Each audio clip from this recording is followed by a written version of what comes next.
Assalamualaikum warahmatullahi wabarakatuh. Ya, di sini saya akan menjelaskan tentang sholat, yang dimana adalah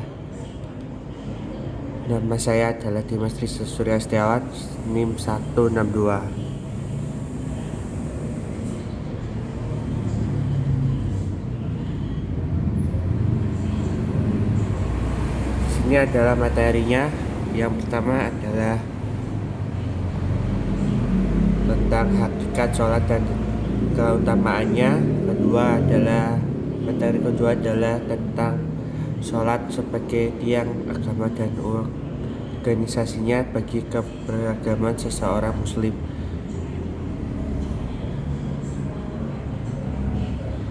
Yang ketiga adalah hikmah sholat dari berbagai aspek.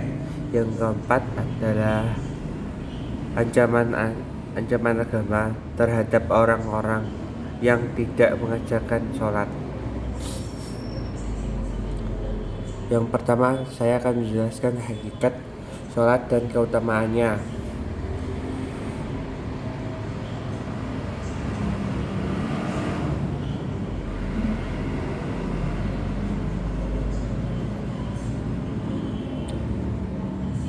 Pengertian: sholat adalah kewajiban peribadatan formal yang paling penting dalam sistem keagamaan Islam. Kitab suci banyak memuat perintah agar kita menegakkan sholat atau iqamat as-shalah, yakni menjalankannya dengan penuh kesungguhan dan menggambarkan bahwa kebahagiaan kaum beriman adalah pertama-tama karena sholat yang dilakukan dengan penuh kekhusyukan.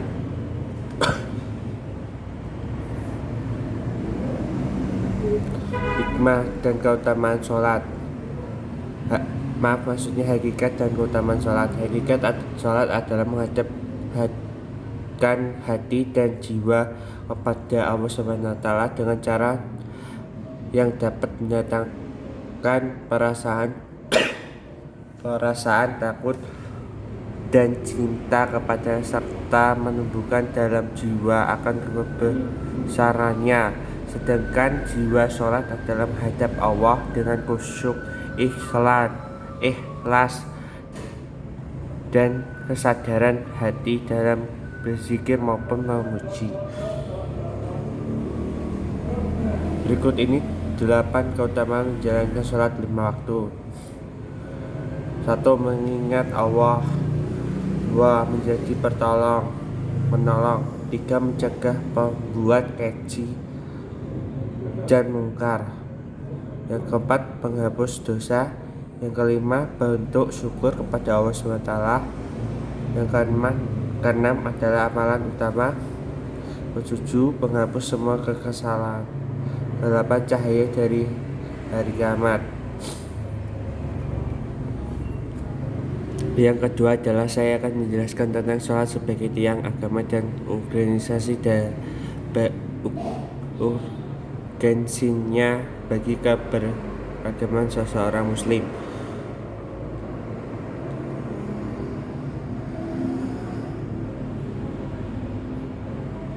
Pengertian sholat. Qol Allah mukminun, sesungguhnya beruntunglah orang-orang yang beriman, yaitu orang-orang yang khusyuk dalam sholatnya. Sholat merupakan salah satu sarana yang paling utama dalam hubungan antara manusia dengan Allah SWT. Sholat juga merupakan sarana komunikasi bagi jiwa manusia dengan Allah SWT. Sholat juga mempunyai kedudukan yang sangat penting yang mendasar dalam Islam yang tidak bisa disejajarkan dengan ibadah yang lain. Sholat sering disebut dalam Quran, di antara lain Quran Taubah, Al-Baqarah, ayat Ibrahim, Al-Arad, At-Taubat, An-Nisa dan Al-Maidah dan sebagainya. Dan sekian ayat-ayat dalam surat Taurat yang terdapat Al-Quran tersebut menunjukkan betapa pentingnya kedudukan sholat dalam kehidupan. Di antara penting sholat dalam kehidupan adalah sebagai berikut. Sholat adalah tolak ukur amal yang berarti bahwa kualitas amal seseorang ditentukan oleh sholat. Hal ini seperti disebutkan dalam hadis Rasulullah SAW yang diriwayatkan Abu Daud dan At-Tirmidzi. Hal pertama yang akan dihisab kelak di hari pembalasan adalah sholat. Apabila baik sholatnya maka akan baik pula amal lainnya, dan apabila sholatnya rusak maka akan rusak pula amal lainnya. Sholat adalah tiang agama. Hal ini disebut dalam hadis Rasulullah SAW yang diriwayatkan oleh Bakiro. Sholat itu adalah tiang agama atau Islam. Maka barang siapa yang mendirikan maka sesungguhnya ia telah mendirikan agama, dan barang siapa meninggalkan maka sesungguhnya ia telah melumpuhkan agama. Sholat adalah kunci surga. Hal ini disebut dalam hadis Rasulullah SAW yang diriwayatkan oleh Muslim dari Jibir yang ditiup dari kitab Ihya Ulumuddin karya Imam Ghazali. Salat merupakan perintah langsung Allah SWT tanpa perantara malaikat kepada Nabi Muhammad SAW ketika perjalanan Isra Mi'raj. Salat menjadi benteng yang menjaga diri kita dari perbuatan keji dan maksiat. Hal ini disebut dalam Quran An-Nabut 45, bacalah yang telah diwahyukan kepadamu, yaitu Alkitab Al-Quran yang didirikan sholat. Sesungguhnya sholat itu mencegah dari perbuatan keji dan mungkar, dan sesungguhnya mengingat Allah SWT. Sholat adalah lebih besar keutamanya dari ibadah yang lain, dan Allah SWT mengetahui apa yang kamu kerjakan. Sholat sebagai pengingat kita kepada Allah SWT seperti yang dituliskan dalam surat At-Tayyat adalah sesungguhnya aku ini adalah Allah, tidak ada Tuhan yang hak selain aku, maka sembahlah aku dan dirikanlah sholat untuk mengingat aku. Bahkan Rasulullah SAW dalam sebuah hadis yang menegaskan bahwa sholat menjadi pembeda atau pembatas yang tegas antara seseorang muslim dengan orang-orang kafir. Perjanjian antara kami dengan mereka orang-orang kafir adalah mengenai sholat. Barang siapa meninggalkan maka dia telah kafir. H.R. Ahmad, Abu Daud, At-Tirmidzi, An-Nisa, dan Ibnu Majah. Senadah dengan hadis tersebut, Umar bin Khattab juga menyatakan tidak ada Islam bagi seorang yang tidak menegakkan sholat. Yang ketiga, saya akan menjelaskan tentang hikmah sholat dari berbagai aspek.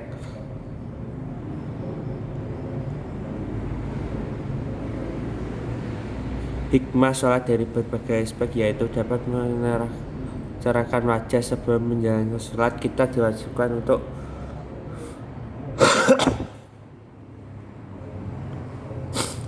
untuk berwudu secara lahir. Wudu ini membersihkan wajah kita dari kotoran yang melekat. Orang yang menjalankan sholat dengan catatan khusyuk dan bersungguh-sungguh, wajahnya akan cerah. Menerangi hati orang yang menjalankan sholat, hati akan merasa lebih tenang. Kita hanya fokus mengingat Allah.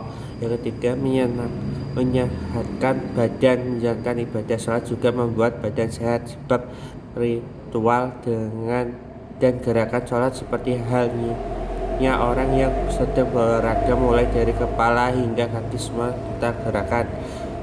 Menjadi faktor keterangan dalam kubur. Sholat merupakan salah satu bakal amal ibadah yang akan menolong kita kelak di akhir nanti. Dalam sebuah hadis disebut amal ibadah pertama yang ditanyakan di akhir nanti adalah sholat. Karena itu bagi orang yang menjalankan sholat, insya Allah akan merasa tenang saat di alam kubur karena akan diterangi amal ibadah sholat.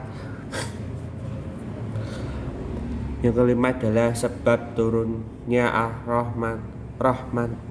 Allah akan membuka pintu rahmatnya kepada hambanya yang menjalankan perintah dengan menjalankan sholat. Yang keenam, kunci membuka pintu langit memiliki SDM maupun memimpin perlu kerjasama ITB. Orang yang rajin sholat dan terus berdoa, insya Allah dikubur pintu langit untuknya. Dalam artikan doa cepat dikabulkan Allah SWT.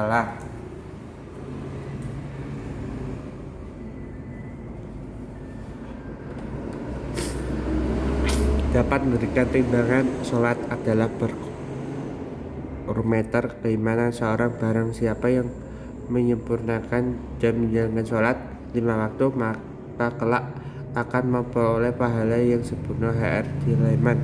Tempat keridhaan Allah SWT adalah sarana pendekat dari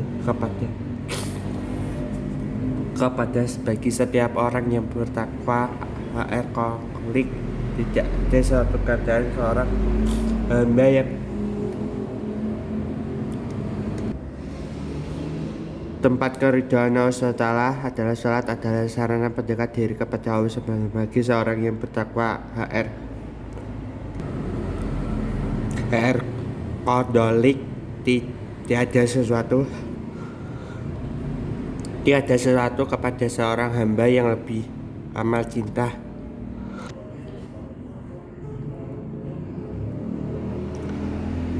seorang hamba yang lebih amal cinta kecuali sewaktu Allah yang melihat hambanya lengah bersujud dan menyempelkan wajahnya ke tanah. HR Tabrani.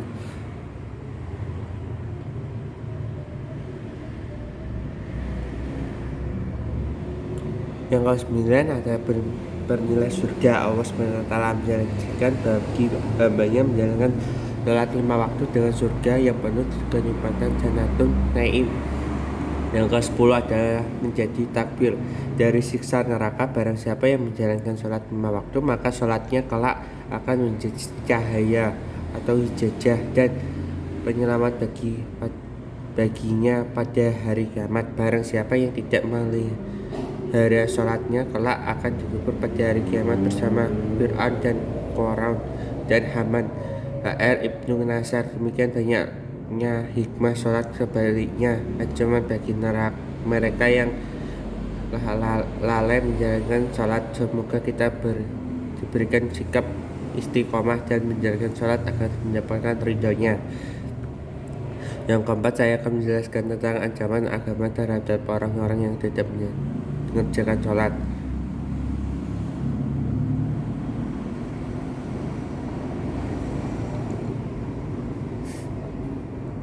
Ancaman Allah SWT, orang yang tidak meninggalkan sholat adalah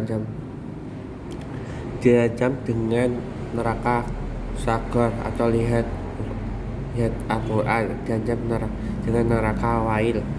Sebagai penjelasan Nabi dalam hadis yang